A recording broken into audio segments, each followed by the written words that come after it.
그 오세정 총장님께 여쭙겠습니다.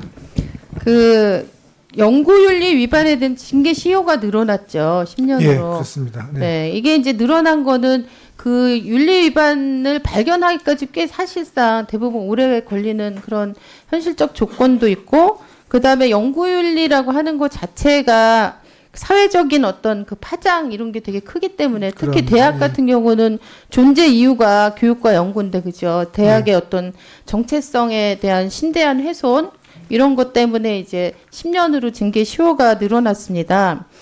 그래서 저희가 이제 최근에 사실 연구윤리와 관련돼서 우리 사회에서 되게 엄청난 그 갈등적인 어떤 상황들이 전개되고 있는 거 아시죠? 네. 네. 그 서울대 같은 경우 어떻게 보면 이제 상징적인 대학인데, 서울대에다가 연구윤리 위반 사항에 대해서 어떻게 대처하고 있는지 제가 자료 요청을 했거든요. 그랬더니 이제 엄정하게 대처하고 있다, 이런 이제 답변이 왔습니다. 그런데 엄정하게 대처 안 하셨더라고요. 그러니까 그 최근 3년간의 서울대에서 연구 부정 행위의 판정을 받은 그 사안이 28건이 있고, 이 중에 16건은 중함, 혹은 비교적 중함 이상의 그 처분을 받았더라고요. 그런데 그렇게 판결을 받았음에도 불구하고 최고로 이것과 관련돼서 징계를 받은 게 어떤 징계인지 아세요? 저희들이 그 3년이 넘은 거에 대해서는 징계를 할 수가 없기 때문에 경고를 주고 있습니다. 근데 그 3년 안에 아니 3년 사이에 3년 안에 들어오는 거는 저희들이 비교적 중함 이상은 징계 처분을 하고 있습니다.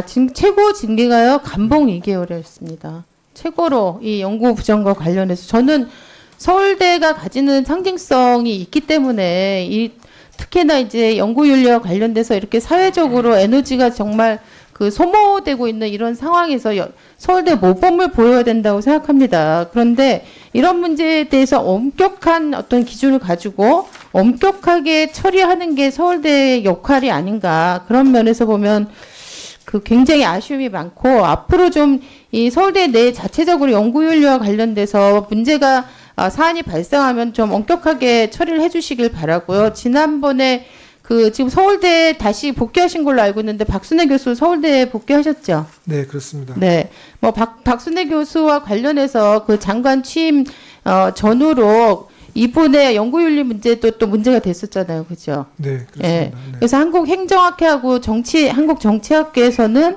이번에 논문에 대해서 중징계를 내리고, 그다음 논문 투고 금지를 각각 3년씩 내렸잖아요, 그죠?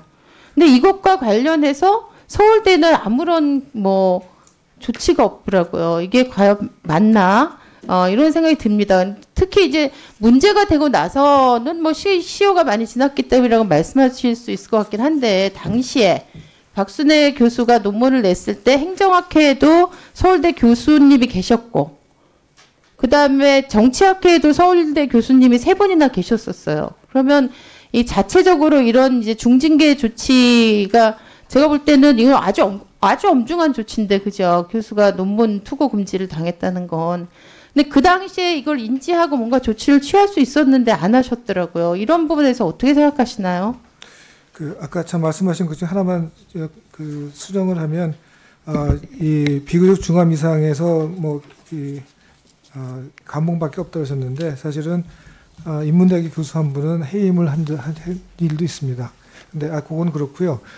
박순애 교수가 문제됐던 그거는 사실은 서울대학에 오기 전의 일이었고, 그 학회에서 그렇게 처분을 했으면 지금 학교에다가 이거를 통보해 주는 게 원칙인데 통보를 안 했기 때문에 저희들은 몰랐던 거고요. 이번에 이제 장관 후보자로 가면서 장관이 되시면서 이제 언론에서 문제가 됐는데, 사실은 그 사항은 지금은 이미 시효가 지나서 할 수 있는 게, 학교에서 할 수 있는 거는 기껏해야 경고입니다. 그래서 사실 실효가 없다고 생각합니다. 그런 조치도 저는 그것이 가지는 의미가 있기 때문에 하시는 게 옳다, 이렇게 생각이 듭니다. 그럼 앞으로 어쨌든 연구윤리 관리하는 부분에서 좀 철저하게 해주시길 당부드리고, 예,